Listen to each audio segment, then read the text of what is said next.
So when we're storing barrels for 2, 4, 8, 6 years, whatever, are we constantly dictating and changing the temperature of those rooms, or are they we stay in the same isolated this temperature for this many years type of thing?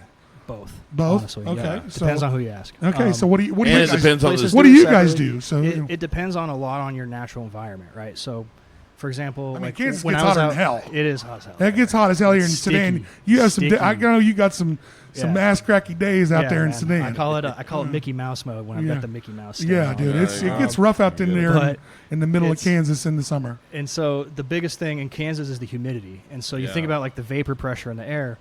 Is we actually lose alcohol first, not water in our barrels.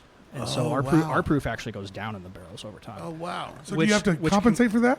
You put it in a high enough proof that you're still going to be above where you want to be when you're packing. So you know it's going to fall a bit, so you have to put a little more. And you have to keep an eye. I taste every barrel every 6 months, and it sounds fun. It's really not that fun. It's a little fun. It's kind of fun, but it's fun for the first 10. Yeah, and then you're the next couple hundred aren't really not that great. Now I gotta if you make anything your job, it's a job. It's still a job, but it is a cool It's still job. cool that you made it, though. It is fun, and it's cool to see like your kids grow up, right? And kind of see where they're going with things.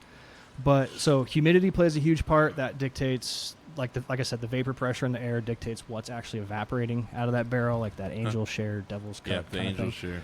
And another big thing is, again, so the heat, that chemical reaction I told you about, the esterification, it is dependent on temperature. So every like 15 degrees, that reaction is doubled. And so you can a lot of places will heat cycle their rick houses to kind of force those reactions. So rick houses is where you keep your barrels. Correct. That's a term for that. And so but again, now we're just extracting a ton of wood into our product. Yeah. And so for like a daily driver, $40 bottle that's like our kind of, not our well offering, but like a mid-tier bourbon. Yeah.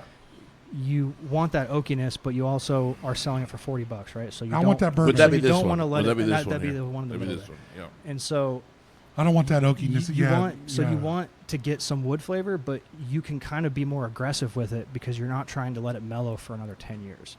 And so you can push that a little harder and be a little more aggressive. That makes sense. And I don't know if this is power of suggestion, but this one I'm getting a lot of wood off of.